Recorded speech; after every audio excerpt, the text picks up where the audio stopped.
di nagigiliwan pa. Pag-ibig niya'y kay lalim, kay saya. O bayan ng Diyos, itaas ang kamay at magsayaw. Liwanag ng Diyos, nagpawi ng kadiliman. Pagmumuli at lungkot, huwag nang mag-alala. Puso nating Aba, nilikha niyang tahanan niya. Pag-ibig niya'y kay lalim, kay sigla. Sarili niyang anak, pinagkaisa niya. Sa sisinghap-singhap na bayan nating makasarili. Makasalanan, huwag nang mag-alilangan pang tayo'y kanyang sasamahan. Kailanman di tayo iiwan. Kailanman di tayo iiwan. Iiwan. O bayan ng Diyos, taas ang kamay at magdiwang.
ang kamay at magdiwang. Awit ng sigla, ibaling sa kalangitan. Purihin ang Diyos ng buhay, tayo'y Kanyang mahal. Inaarugan at kinagigiliwan pa. Pag-ibig niya'y kay lalim, kay saya. O bayan ng Diyos, itaas ang kamay at magsayaw. Liwanag ng Diyos, nagpawi ng kadiliman. Pangunguli at lungkot, huwag nang mag-alala. Puso nating Aba, nilikha niyang tahanan niya. Pag-ibig niya'y kay lalim, kay sigla. Sarili niyang anak, pinagkaisa niya. Sa sisinghap-singhap na bayan nating magkasarili. Makasalanan, huwag nang mag-alilangan. Bang tayo'y Kanyang sasamahan. Kailanman di tayo iiwan. Kailanman di tayo iiwan.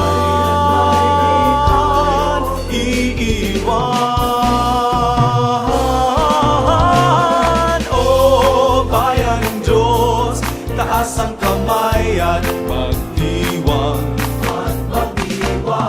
Awit ng sigla, ibaling sa kalangitan. Purihin ang Diyos ng buhay, tayo'y Kanyang mahal. Inaarugan at kinagigiliwan pa.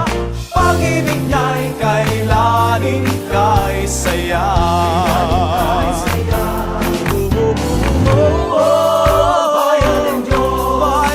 Imelda Stolas, Ermina Gulapa, Lydia Lopez, Victoria Tumbocon, Cristina Salas, Mr. and Mrs. Luisito and Imelda Manalastas, Randy and Raymond Mariano and family, Reynaldo and Linda Mariano, Oliver and Rosel Santos and family, Rodel Mariano and family, Nadine and Nandre Nate, Emily Quanico, Mr. and Mrs. Sunny and During David and family, June and Cynthia Sagum, Mangulabnan family. Para sa kaarawan ni Jerome at Joyce Marigold Valerio. Para sa pagaling ni Lucy Navarro, Rudy, Michael Jovan Santos. At para sa kaluluwa ni Rogelio, Basilio, Ildefonso, Wilma, Josephine, Dominga, Francisco, Aquilino, Benjamin Jr., Edgardo Sr., Marieta, Severina, Victor, Librada, Antonia, Felisa, Rupo, Gregorio, Julieta at Petronila.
Bayan umawi ng papuri.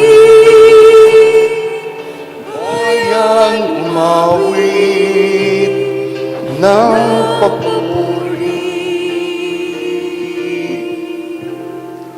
Mga kapatid, minsan pa tayo ay nagkatipon sa ngalan ng Ama at ng Anak at ng Espiritu Santo. Amen. Sumainyo ang Panginoon. At sumainyo rin. Magandang umaga po sa inyo lahat. Ngayong ika-4 na linggo ng Pasko ng Pagkabuhay, ipinapaabot sa atin ng temang Mabuting Pastol ay ang malalim na pagkilala at pagtanggap ng Panginoong Jesucristo sa atin bilang mga kapatid sa iisang Diyos Ama. Hilingin natin ngayon ang kapatawaran sa ating kung may kapal upang marapat natin tanggapin ang biyaya nitong banal na pagdiriwang.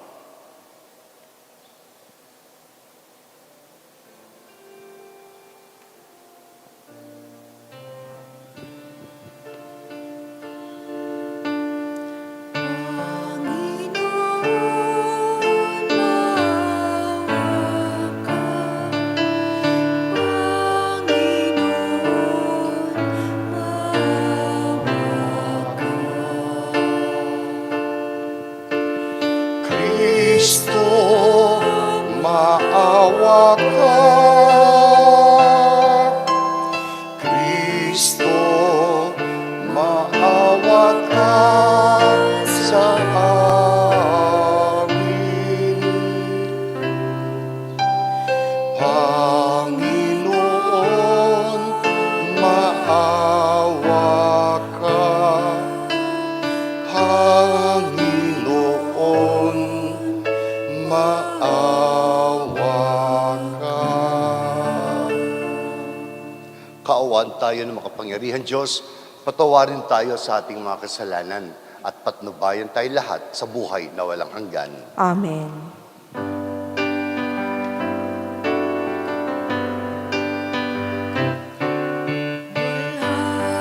Sa Diyos ang kaitasan at sa luma'y kapayapaan sa mga taong mabuting kalooban. Pinupuri ka namin, dinarangal ka namin.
Ama naming makapangyarihan, akayin mo po kami upang kami ay mapabilang sa mga maliligayang kapiling mo sa kalangitan, upang sa pagsunod namin bilang abang kawan, kami makarating sa sinapit ng pastol na idinangal, na siyang namamagitan kasama ng Espiritu Santo magpasawalang hanggan. Amen.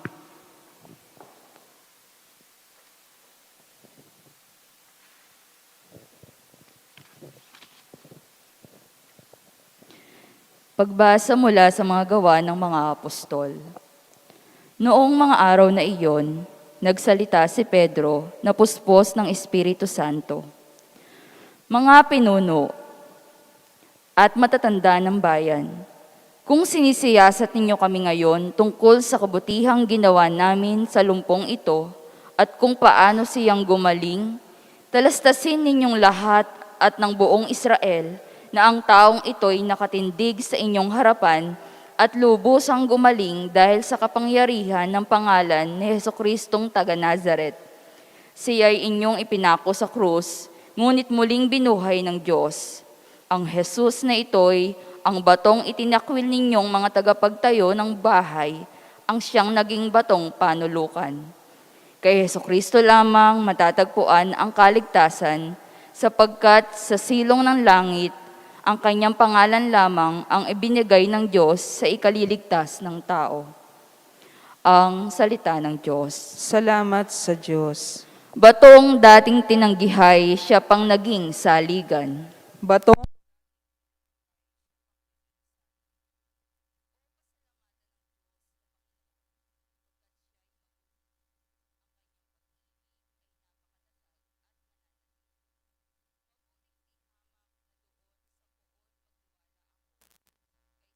ang ating asahan.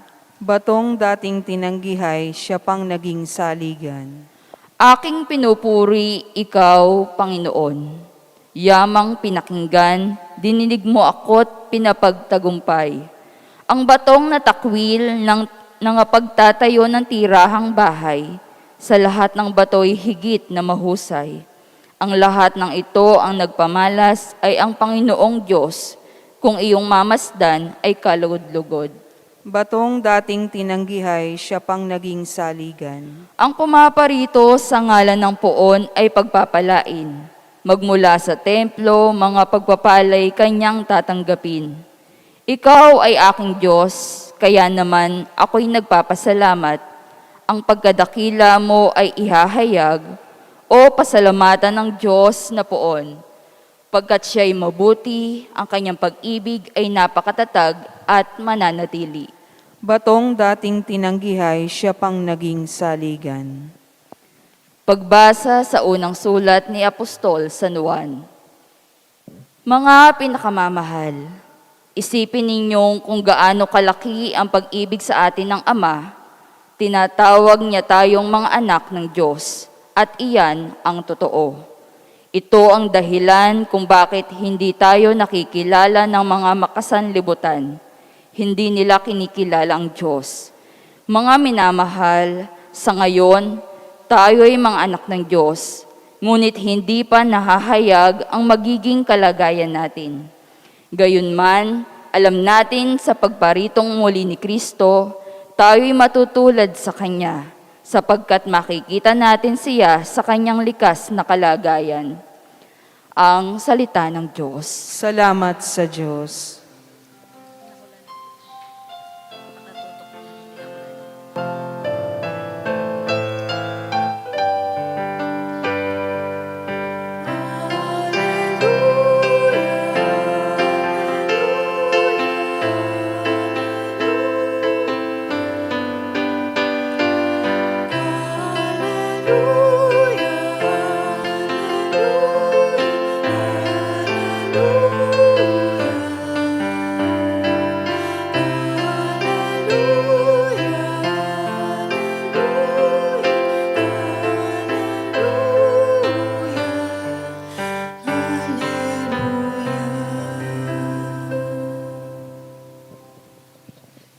Sumainyo ang Panginoon. At sumainyo rin. Ang mabuting balita ng Panginoon ayon kay San Juan. Papuri sa iyo, Panginoon. Noong panahong iyon, sinabi ni Jesus, "Ako ang mabuting pastol.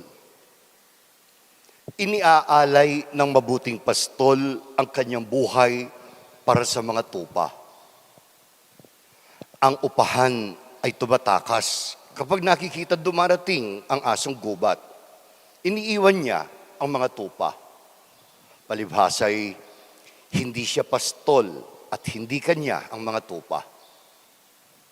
Kaya't sinisila ng asong gubat ang mga ito at pinangangalat. Tumatakas siya, palibhasay upahan lamang at walang malasakit sa mga tupa. Ako ang mabuting pastol. Kung paanong nakikilala ako ng Ama at siya ay nakikilala ko, gayon din naman, nakikilala ko ang aking mga tupa at ako namay nakikilala nila. At iniaalay ko ang aking buhay para sa mga tupa. Mayroon akong ibang tupa na wala sa kulungang ito. Kinakailangan sila'y alagaan ko rin. Pakikinggan nila ang aking tinig. Sa gayoy, magiging isa ang kawal at isa ang pastol. Dahil dito'y minamahal ako ng Ama sapagkat iniaalay ko ang aking buhay upang ito'y kunin kong muli. Walang makakakuha nito sa akin. Kusa ko itong ibinibigay. Mayroon akong kapangyarihang ibigay ito at kunin uli. Ito ang utos na tinanggap ko sa aking Ama. Ang mabuting balita ng ating kaligtasan. Pinupuri ka namin, Panginoong Hesukristo.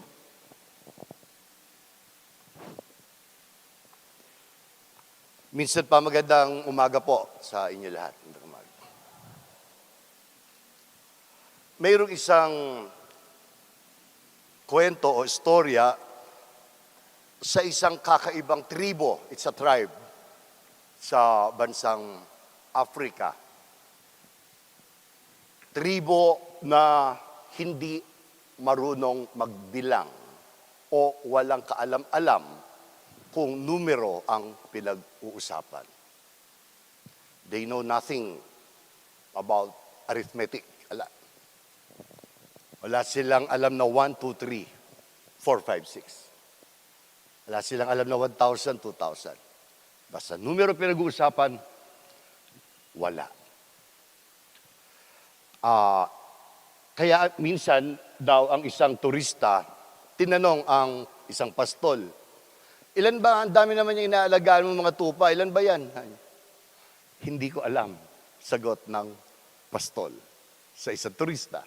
Paano mo malalaman kung nawawala ang isa o dalawa? Paano mo malalaman kung may nawawala sa kanila? Sumagot ang pastol, "Nalalaman ko dahil sa kanilang pagmumukha. Hindi dahil sa dami o kaunti sa bilang." Oo. Not because of the number would be less, but because of a face that I don't see.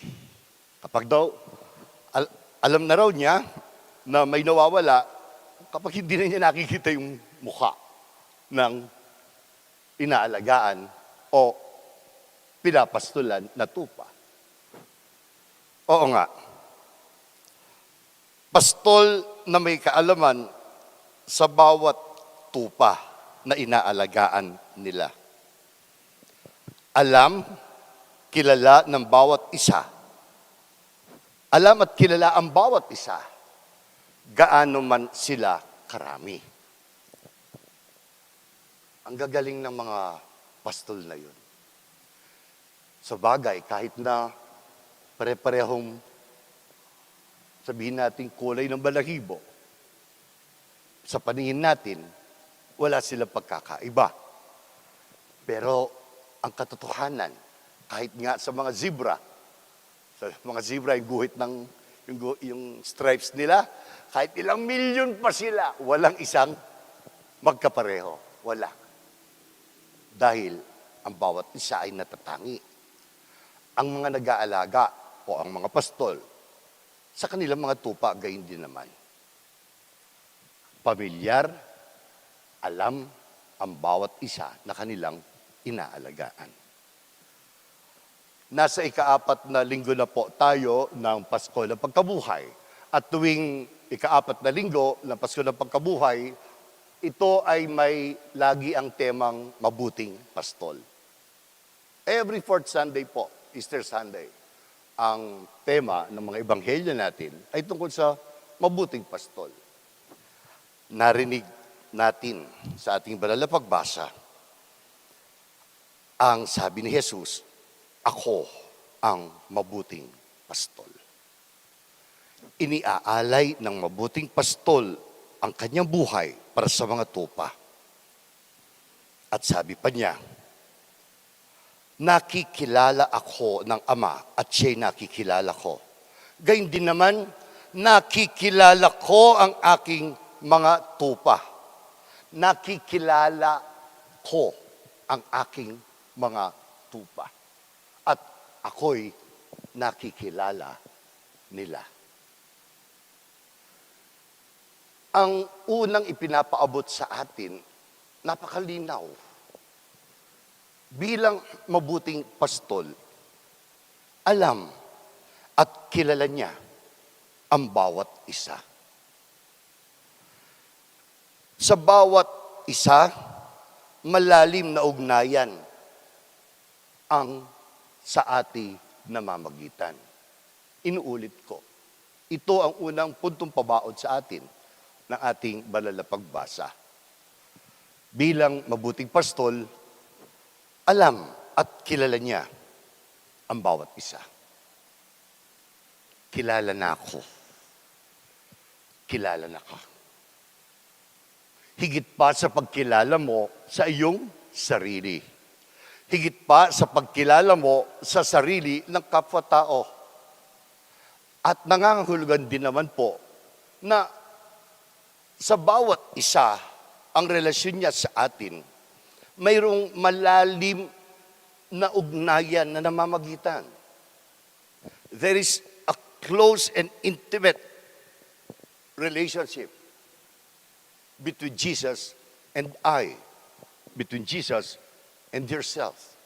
Napaka-personal. Ang unang punto ng ating banal na pagbasa, mapapatunayan naman, totoo naman po natin mapapatunayan sa buhay mismo ng ating Panginoong Jesucristo. How He dealt with other people. Alam naman natin ang pakikipag-ugnayan ni Jesus sa kanyang mga alagad. Alam naman natin, ayon sa Biblia, kung paano nakitungo, kung paano nakisalamuha, kung paano nakiisa si Jesus sa ibang tao. Nakisalamuha siya, nakikain, nakipag-inuman, nakipagkwentuhan, di ba? Nakiisa siya sa kanilang buhay spiritual o pagdarasal. Sa iba't ibang aspeto ng buhay ng tao, nakiisa si Jesus. Nagpunta siya kung saan nagtatrabaho ang mga tao. Di ba kapansin-pansin, kailan niya tinawag ang kanyang mga alagad? Saan niya tinawag ang kanyang mga alagad? Nang sila'y nasa tabing dagat. Nagpunta siya sa lugar kung saan nagtatrabaho ang mga tao. Kung saan sila nakatira. Nakipagkwentuhan siya tungkol sa kanilang araw-araw na gawain. Napakasimple. Nakipagkwentuhan siya tungkol sa kanilang mga saya, tungkol sa kanilang mga lungkot, mga pangamba, mga takot, mga pag-asa sa buhay. nakipagkwentuhan siya sa mga malalalim na hangarin ng mga puso ng tao. Jesus knows each one of them. Ang paghahalintulad ni Jesus sa kanyang sarili bilang isang mabuting pastol, ang tunay na dahilan na ang pangangaral niya sa templo at sa labas ng templo, malakas ang dating. Napakalakas na dating ng pangangaral niya. Hindi kagaya ng mga pariseo, mga eskriba, o higit mga saserdote o mga pari noong kapanahonan niya. He made an impact. He touched them through his words. May tagkila kapanamdaman ding tao. Hindi ba ganyan ang katotohanan kung bakit nakukumbinsin niya ang mga tao noong kapanahonan niya kung salita ng Diyos ang pinag-uusapan. Dahil nagsalita siya tungkol sa buhay ng mga tao na may kinalaman sa kalooban ng Diyos Ama. Nagsalita siya tungkol sa mga bagay-bagay na may malalim na kinalaman sa kanilang pagkatao. Kaya sabi niya, nakikilala ko ang akin. I know my own. Actually, Jesus is referring not only to his disciples, he's also referring to all the people who would believe him in the future. Ang pagkilalang ito, kapansin-pansin, pagmasdan natin sa Ebanghelyo, ano yung naunang pananalita ni Jesus bago yung sinabing, nakikilala ko sila at nakikilala nila ako. Pakinggan natin ang banal na pagbasa, sabi, ako ang mabuting pastol. Iniaalay ng mabuting pastol ang kanyang buhay para sa mga tupa. Tapos sabi niya, kung paanong nakikilala ako ng Ama at siya ay nakikilala ko. Napakaganda. Bago niya sabihin, kilala ko ang aking mga tupa, binigay muna niya ang isang malalim at kaisa kung ugnayan o relasyon sa Diyos Ama pinag-uusapan. Kumbaga, in their relationship, sa relasyon nila ng Diyos Ama, walang sikretong nakatago. At dahil walang sikretong nakatago, ganyan din ang kaalaman at pagkilala ni Jesus sa atin bilang tao na wala na tayong maitatago pa sa Kanya bilang mga tupa. There's one thing in common that a sheep and a sin. Mayroong isang tawag dito, pagkapareho. Ang isang tupa o ang mga tupa at ang kasalanan. Ang pagiging short-sighted. Short-sighted. Ang mga tupa, hindi na nila nakikita yung mga bagay na nasa harapan nila kapag ito'y lumampas na sa kanilang beyond their nose. Pag lumagpas na raw sa ilong nila, ala na raw silang nasisilayan. Napakaiksi ng pananaw nila. Ganyan din daw ang kasalanan. Ang kasalanan ay bunga ng pagiging maiksi ng pananaw sa mga bagay-bagay. Maiksi, ibig sabihin, sarili lamang ang nakikita. Sarili lamang ang tinitingnan. Kung inilintulad ni Jesus ang kanyang sarili sa isang pastol, ibig sabihin, alam na niya na ang mga inaalagaan niya ay may kahinaan. Yun ang katotohanan. Balunan na ning apong Ginoo, anting anak na atintamong Canaan. Mga kapatid, sa ating buhay bilang mananampalataya sa Kanya, ang malalim niyang pakikipag-ugnayan sa atin ang dahilan kung kaya tayo ay Kanyang nauunawaan.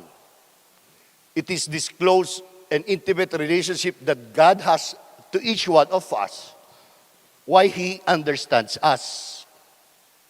Wala na tayong maitatago pa sa Kanya. Oo, sa buhay nga naman natin. There's nothing more intimate in life than simply being understood. Napakasarap. Kapag naunawaan ka, kapag naintindihan ka ng isang tao, kahit na sa kabila ng mga pagkukulang mo, sa kabila ng mga kahinaan ng pagkatao, nauunawaan niya tayo, tinatanggap. Isang pagtanggap na Kanyang inilahad sa krus bilang pagpapahayag ng Kanyang wagas na pag-ibig. Kaya pagmasdan niyo ang salitang pangunawa o unawa, pangunawa. Salitang ugat ng pangunawa, yung pinaka-maikling salita na makikita natin sa pangunawa. Ano? Unawa. Meron pa. 3 letra. Awa. Makikita natin dito ang 2 salita sa unawa. Una, awa. Nauna ang awa ng Diyos Ama. Kaya't naipahayag at ipinakita niya ito sa pamamagitan ng pag-aalay ng Kanyang sariling anak. There's so much intimacy in understanding someone. Someone who understands you will know how to love you because of who you are. Napakaganda, napakasarap. Napakalaking bagay ng pangunawa. Dahil sa pangunawa, mararamdaman mong mahal ka ng isang tao kung sino ka at kung ano ka. Oo, gayon din naman, ang ibang tao na hindi nakakakilala at hindi tumatanggap sa atin, wala silang kakayahang magmahal sa atin. Kaya sa unang punto ng ating banal na pagbasa, napakasimple. Sabi ko nga, alam at kilala niya ang bawat isa. Sa bawat isa, malalim na ugnayan ang namamagitan. Maaari hindi mo nauunawaan o naiintindihan ang iyong sarili minsan. Sinasabi ng ating Panginoong Kristo bilang mabuting pastol, nauunawaan Kanya, naiintindihan Kanya. Ito ay isa pagpapahayag na higit niyang kilala ang bawat isa sa atin. Kaya, sa ating buhay spiritual o pananampalataya, ibang sana hinihingi ng ating banal na pagbasa na marunong din naman sana tayong kilalanin pa siya. Yeah. Yung hindi lang kung ano yung naririnig natin tungkol sa Kanya. Hindi lang yung kung ano yung binabasa natin. Hindi lang yung kung ano yung nakasanayan natin. Kundi magkaroon pa tayo ng maraming kaalaman hanggang humantong doon sa isang malalim, matalik na ugnayan meron tayo sa Kanya. Gayun din naman sa ating mga kapwa-tao. Hinihiling ng ating banal na pagbasa na sana higit pa natin makilala ang iba. Dahil sa pagkilala sa kanila, dito natin makikita uusbong ang pangunawa. Pangunawa, mukha ng pag-ibig ng Diyos Ama sa ating mga anak niya. Amen? Ikalawa, bilang mabuting pastol, ipinapaabot niya na iniuugnay ng Panginoong Kristo ang kanyang sarili sa bawat tao. Ako ang mabuting pastol. Kung sinabing siya ang mabuting pastol, kapag sinabi mong ako'y pastol, ibig sabihin mayroon kang tupa. Hindi ako maaaring maging pastol na walang tupa. Naisip ko lang, si Jesus bilang pastol, mabango ba siya o mabaho? No? Si Jesus kaya bilang pastol, mabango ba siya o mabaho? Malinis o marumi? Bilang pastol, huwag nating isipin na mabango si Jesus. Huwag natin isiping malinis ang pananamit. Dahil sa tanang pagkaalam natin, ang mga pastol, mababaho.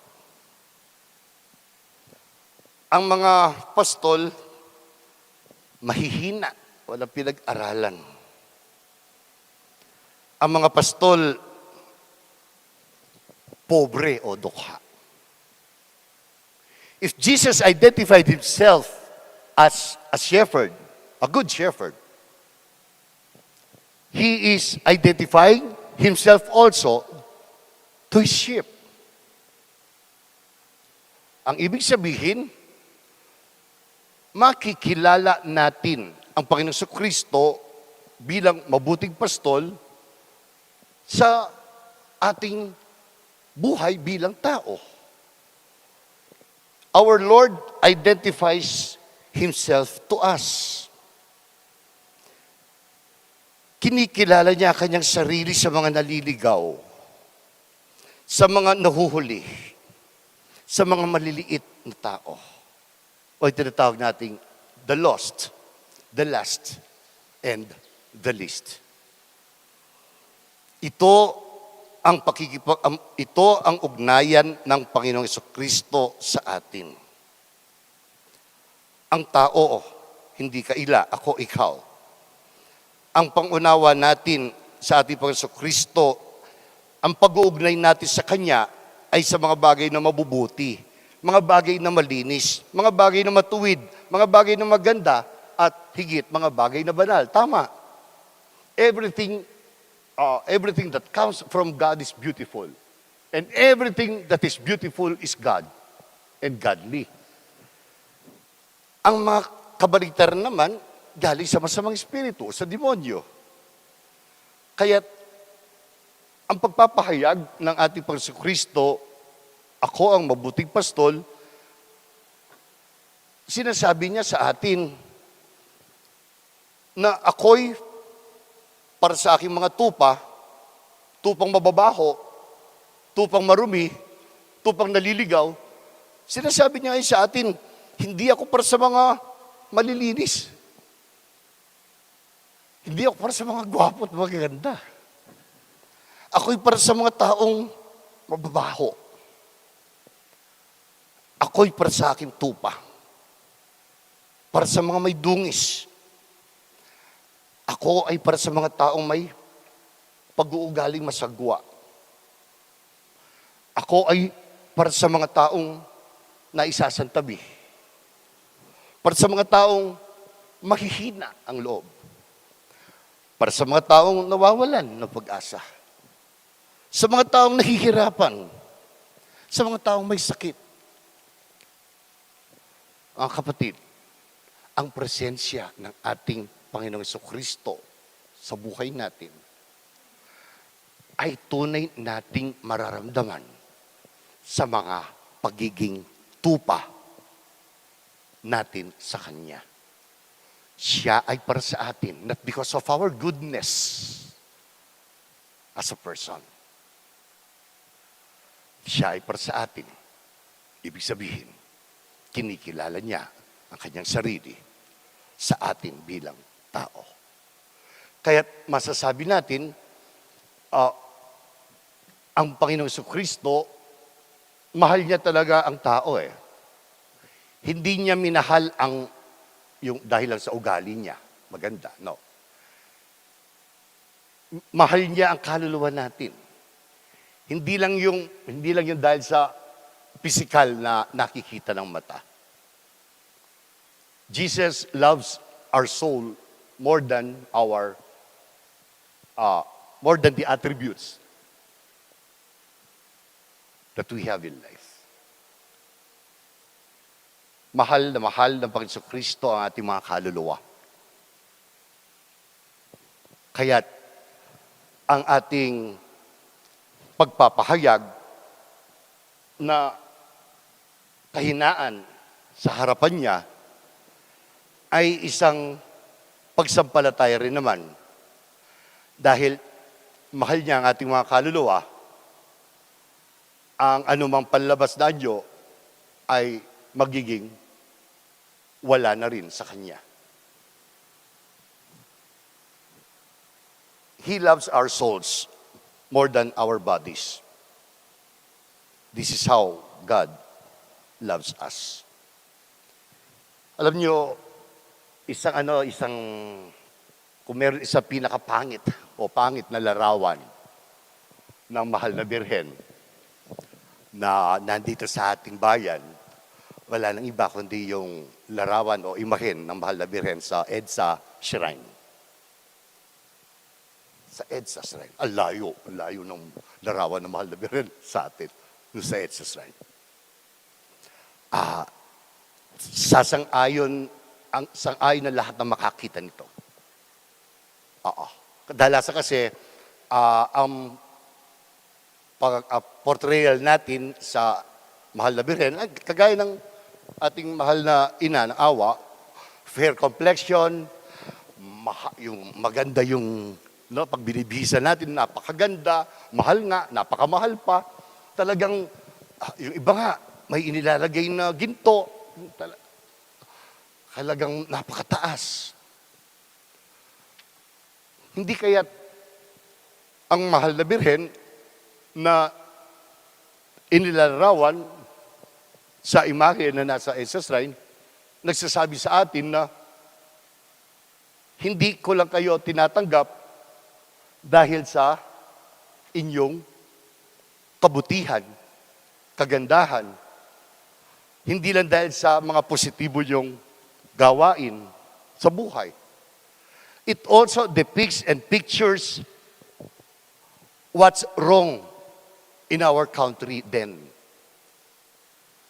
Hindi lang mahal na Birheng Maria yung kabutihan ng tao, yung people power.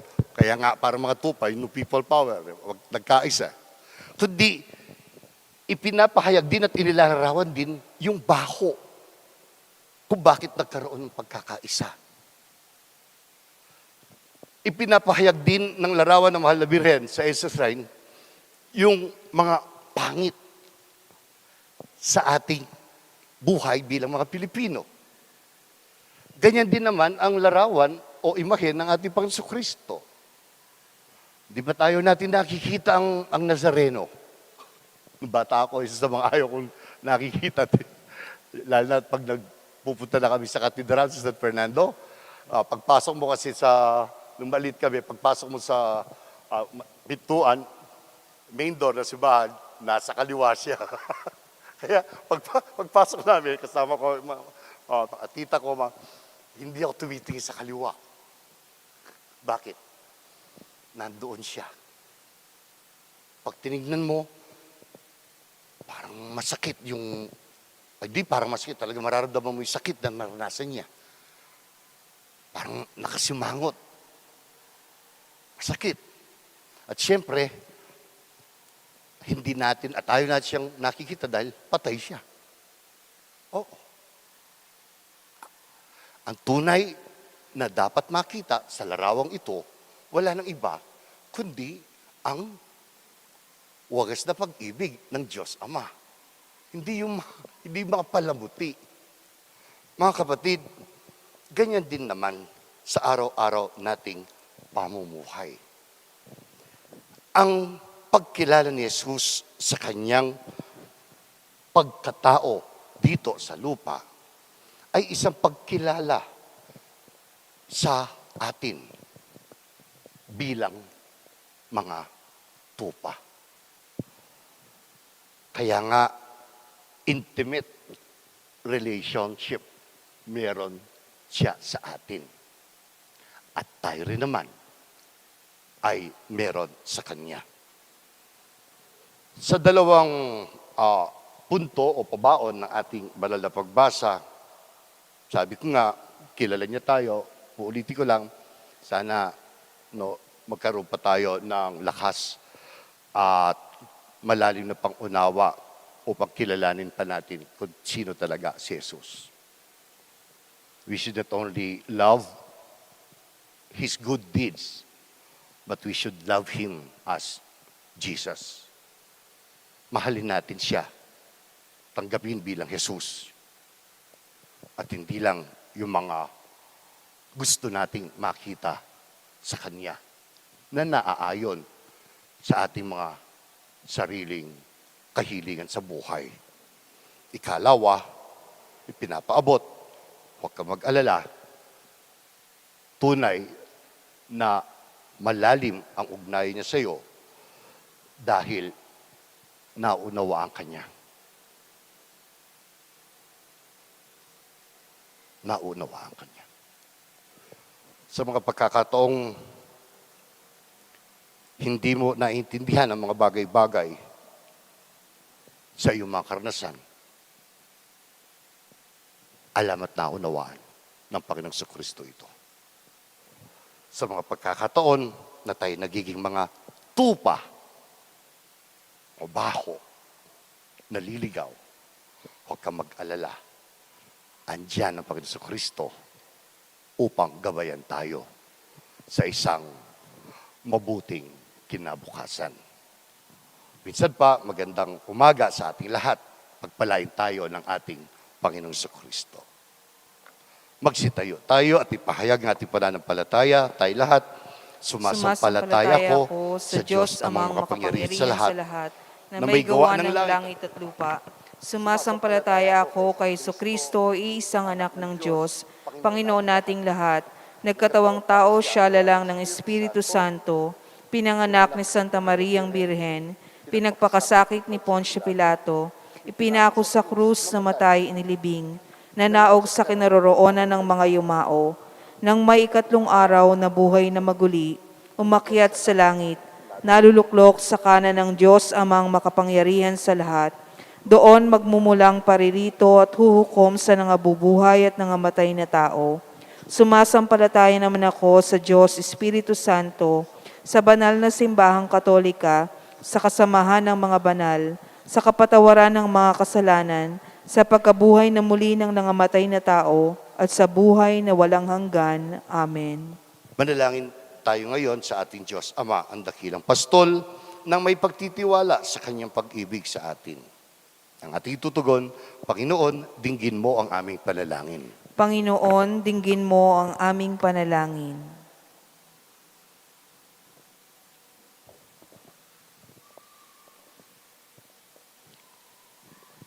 Para sa Santo Papa, mga obispo, pari, diakono at relihiyoso, patuloy nawa silang maging tapat na pastol ng kawan ni Kristo. Manalangin tayo.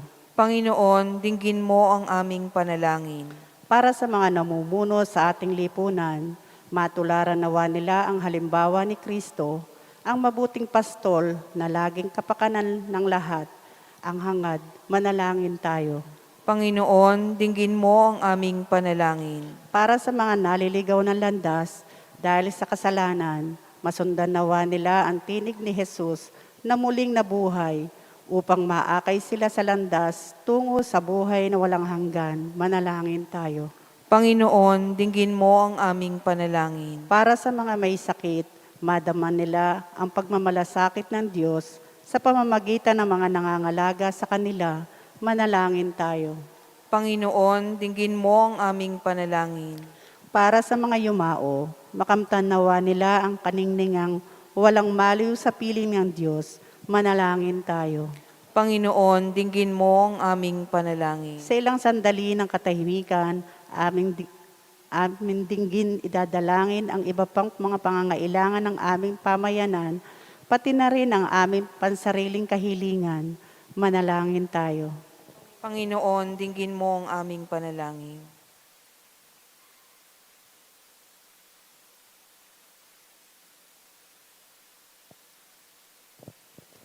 Ama, ginagabayan mo po kami sa matuwid na landas.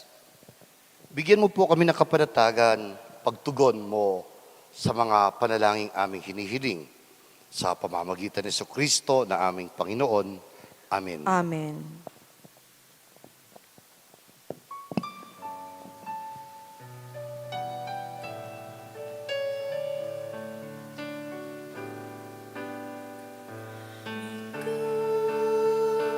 Jesus, ang pinapay ng buhay binasbasan, hinati inialay. Buhay na ganap ang sabing kaloob at pagsasalo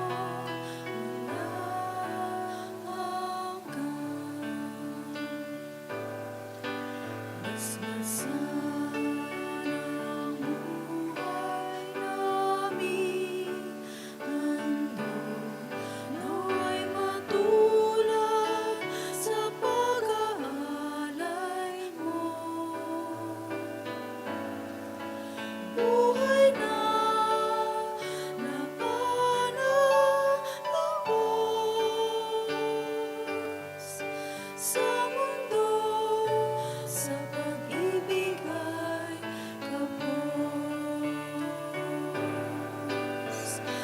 Ikaw, Jesus, ang tinapay ng buhay binasbasan, hinati inialay.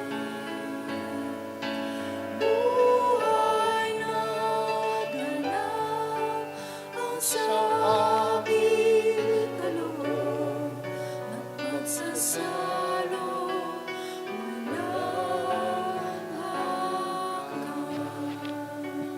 Manalangin kayo mga kapatid upang itong ating paghahain, pati na rin ang ating mga sarili kalugdan na Diyos sa mga makapangyarihan.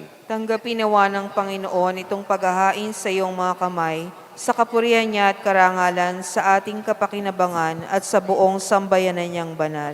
Ama naming lumikha, ipagkaloob mo pong kami ay magalak sa pagdiriwang ng Pasko ng pagkabuhay ng iyong anak, upang sa ginagawang patuloy na pagsagip sa amin ay maging sanhi ng aming ligayang walang maliw sa pamamagitan ni Kristo kasama ng Espiritu Santo magpasawalang hanggan. Amen. Sumainyo ang Panginoon. At sumainyo rin. Itaas sa Diyos ang inyong puso at diwa. Tinaas na namin sa Panginoon. Pasalamatan natin ang Panginoong ating Diyos. Marapat na siya ay pasalamatan. Ama naming makapangyarihan, tunay ngang marapat na ikaw ay aming pasalamatan ngayong ipinagdiriwang ang paghahain ng Mesiyas, ang maamong tupa na tumubos sa aming lahat. Siya ay talagang maaasahan at ang katapatan niya sa pananagutan ay siyang bumago sa dating pamumuhay sa sangkatauhang namihasa sa pagkasalawahan. Ang dangal ng tao ay ganap na itinampok upang mamana namin sa pakikipagkapatid kay Jesus. Kaya kaisa ng mga anghel na nagsisiyaw ito, papuri sa iyo nang walang humpay sa kalangitan, kami nagbubunyi sa iyo kadakilaan.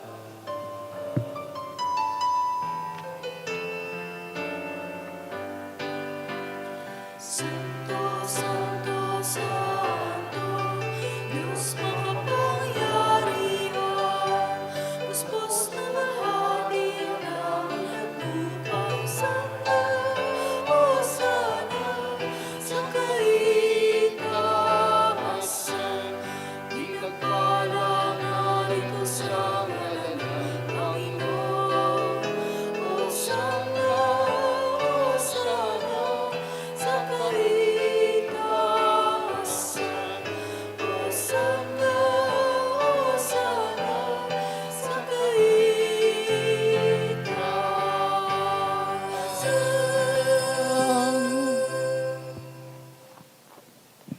Ama naming banal, ikaw lang ang pinagmumulan ng tanang kabanalan, kaya't sa pamamagitan ng iyong banal na Espiritu, hinihiling po namin na gawin mong banal ang mga kaloob na ito upang para sa aming mga anak mo ay maging katawan at dugo ng aming Panginoong Jesucristo.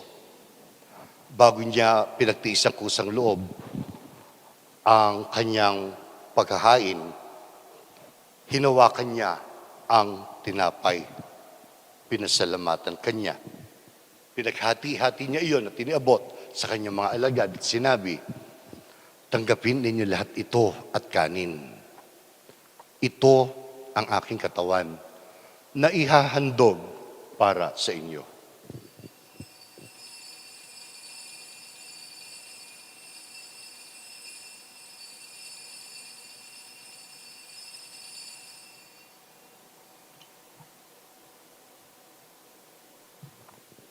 Gayun din naman pagkatapos ng hapunan, kinuha niya ang kalis, muli kanyang pinasalamatan. Ibinigay ang kalis sa kanyang mga alagad at sinabi, tanggapin ninyo lahat ito at inumin. Ito ang kalis ng aking dugo, ng bago at walang hanggang tipan. Ang aking dugo na ibubuhos para sa inyo at para sa lahat. Sa kapagpapatawad ng mga kasalanan, gawin ninyo ito bilang pag-alaala sa akin.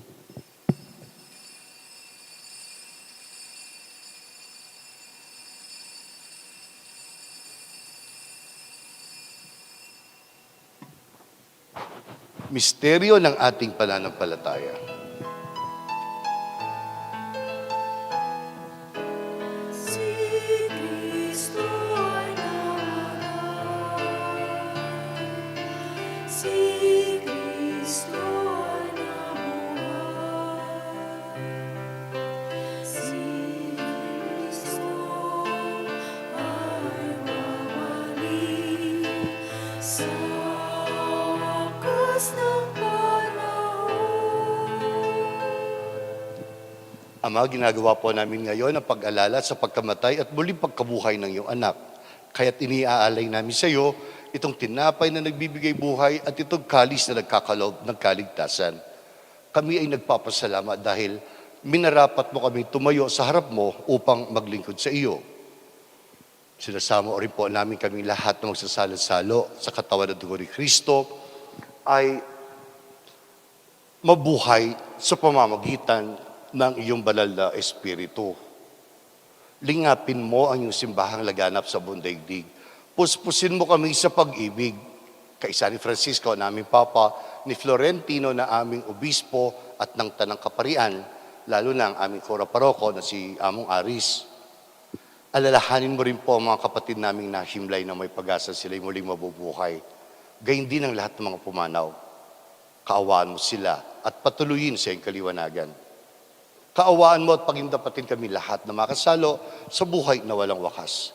Kaisa ng mahal na Birheng Maria, Ina ng Diyos, kaisa ni Jose, kanyang banal na esposo, kaisa ng mga apostol at lahat ng mga banal na namuhay dito sa daigdig ng kalugod-lugod sa iyo. Maipagdiwang nawa namin ang pagpupuri sa ikararangal mo sa pamamagitan ng iyong anak na aming Panginoong Jesucristo. Sa pamamagitan ni Kristo, kasama niya at sa Kanya, ang lahat ng parangal at papuri sa iyo, Diyos sa mga makapangyarihan, kasama ng Espiritu Santo, magpasawalang hanggan. Amen. Bilang magkakapatid, tumawag tayo sa Diyos sa pamamagitan ng dasal na itinuro ng ating Panginoong Jesucristo.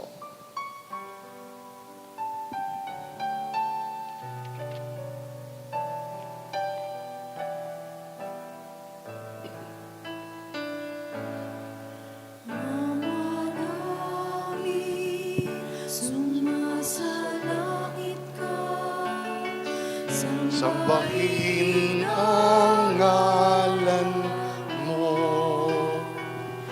mapasa amin ang kaharian mo, sundin ang loob mo, dito sa lupa para ng sa langit. Bigyan mo po kami ngayon ng aming kakayahan.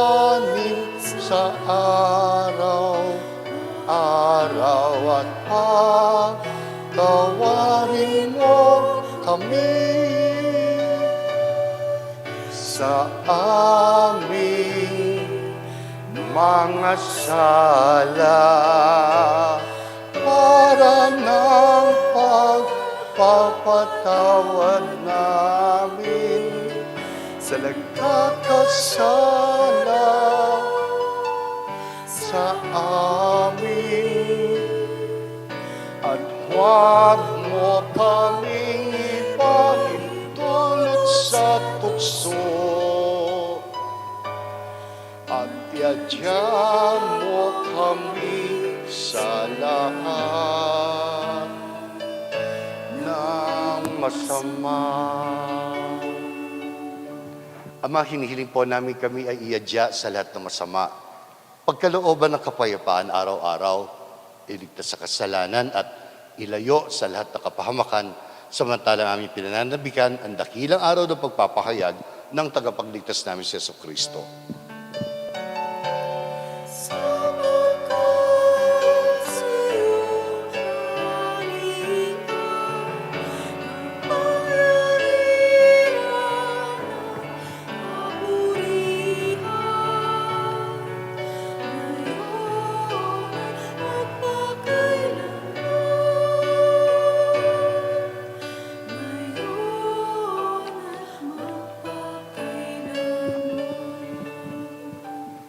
Panginoong Jesucristo, sinabi mo sa iyong mga apostol, kapayapaan ang iniiwang sa inyo, ang aking kapayapaan ang ibinibigay sa inyo.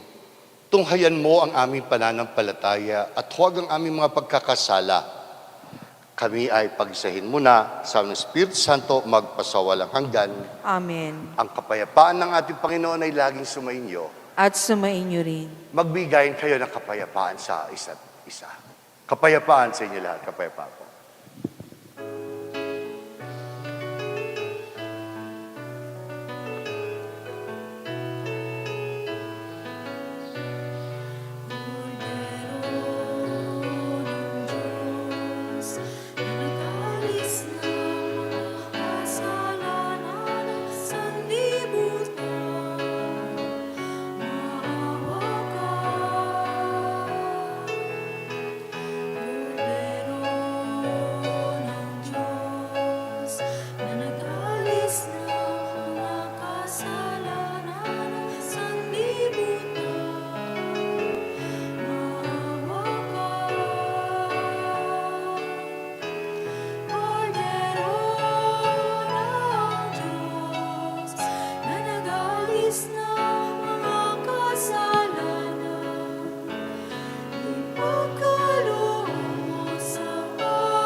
Mga kapatid, muling nabuhay ang ating butihing pastol, ang Panginoon Jesucristo, upang patuloy niya tayong gabayan tungo sa pangako niyang kaharian.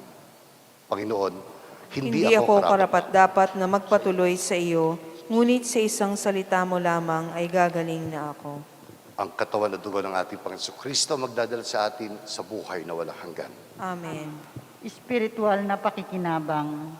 Aking Jesus, nananalig akong ikaw ay nananahan sa pinakabanal na sakramento.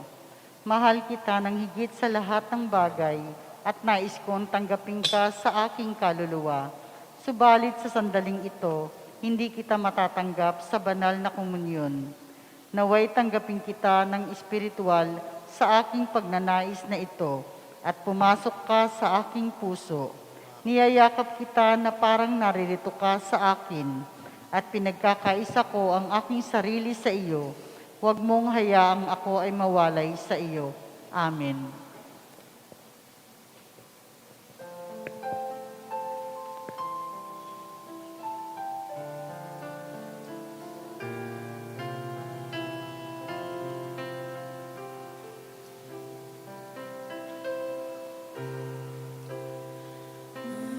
Panginoon, ang aking pastol, hindi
Tayo po'y magsiluhod. Oratio Imperata para sa proteksyon laban sa COVID-19. Mahabagin at mapagmahal na Ama, nagsusumamo kami sa iyo upang hilingin ang iyong patnubay laban sa COVID-19 na nagpapahirap sa marami at kumitil na ng mga buhay. Tunghayan mo kami ng may pagmamahal at ipagadya kami ng iyong mapaghilom na kamay mula sa takot sa kamatayan at karamdaman. Itaguyod mo kami sa pag-asa at patatagin sa pananampalataya. Gabayan mo ang mga dalubhasang naatasan na tumuklas ng mga lunas at paraan upang ihinto ang paglaganap nito. Nagpapasalamat kami sa mga bakunang naisulong sa patnubay ng iyong mga kamay. Pagpalain mo ang aming mga pagsisikap na mawakasan ng mga bakuna ang pandemya sa aming bayan. Patnubayan mo ang mga lumilingap sa may sakit upang ang kanilang pagkalinga ay malakipan ng husay at malasakit. Pagkalooban mo sila ng kalusugan sa isip at katawan, katatagan sa kanilang paninindigang maglingkod at ipagsanggalang sa karamdaman. Itinataas namin ang mga nagdurusa. Makamtanawa nila ang mabuting kalusugan. Lingapin mo rin ang mga kumakalinga sa kanila. Pagkamitin mo ng kapayapaang walang hanggan ang mga pumanaw na. Pagkalooban mo kami ng biyaya na magtulong-tulong tungo sa ikabubuti ng lahat. Pukawin sa amin ang pagmamalasakit sa mga nangangailangan. Sa pagdamay at malasakit namin sa bawat isa, malampasan nawa namin ang krisis na ito at lumago sa kabanalan at pagbabalik loob sa iyo. Hinihiling namin ito sa pamamagitan ni Jesucristo na nabubuhay at naghaharing kasama mo at ng Espiritu Santo, iisang Diyos magpasawalang hanggan. Amen. Dumudulog kami sa iyong patnubay, mahal na Ina ng Diyos. Pakinggan mo ang aming mga kahilingan sa aming pangangailangan at ipagadya mo kami sa lahat ng kasamaan, malwalhati at pinagpalang Birhen. Amen. San Rafael Arcangel, Ipanalangin mo kami. San Roque, Ipanalangin mo kami. San Lorenzo Ruiz, Ipanalangin mo kami. San Pedro Calunsod, Ipanalangin mo kami. San Padre Pio ng Pietrelcina, Ipanalangin mo kami. San Juan Pablo II, Ipanalangin mo kami. Santa Madre Teresa, Ipanalangin mo kami. San Serapion, Ipanalangin mo kami. San Pedro Nolasco, Ipanalangin mo kami. San Jose, Ipanalangin mo kami. Ina namin at pintakasin, Nuestra, Señora de la Merced. Ipanalangin mo kami. Panawagan po para sa mga ikakasal na sina Jeffrey Reyes, taga Bahay, Pare, Charlene Mercado na taga Baliwag, Bulacan, ikakasal sa June 27, 2021 sa Our Lady of Mount Carmel Parish, Sabang, Baliwag, Bulacan. Kung sino man po ang nakakakilala sa kanila o nakakaalam ng anumang maaaring maging balakid sa kanilang pag-iisang dibdib, makipag-ugnayan lamang po sa tanggapan ng ating parokya. Salamat po. Ama naming mapagmahal, ikaw ang butihing pastol na nagtataguyod sa amin, kaya't kaming kawan mo ay iyong tangkilikin. Pakundangan sa dugo ng anak mong mahal, upang kaming lahat ay iyong mailigtas, marapatin mo pong kami makarating sa pastulan na inilalaan mo sa amin ngayon at kailanman. Sa pamamagitan ng Kristo, kasama ng Espiritu Santo, magpasawalang hanggan. Amen. Sumainyo ang Panginoon. At sumainyo rin. Mga kapatid, tanggapin niyo ngayon ang pagpapala ng Diyos Ama, ng Diyos Anak at ng Diyos Espiritu Santo. Amen. Ang ating banal na misa ay tapos na. Humayo kayo, taglay ang kapayapaan ng ating Panginoong muling ang bubuhay, ang Buting Pastol. Aleluya, aleluya. Salamat sa Diyos.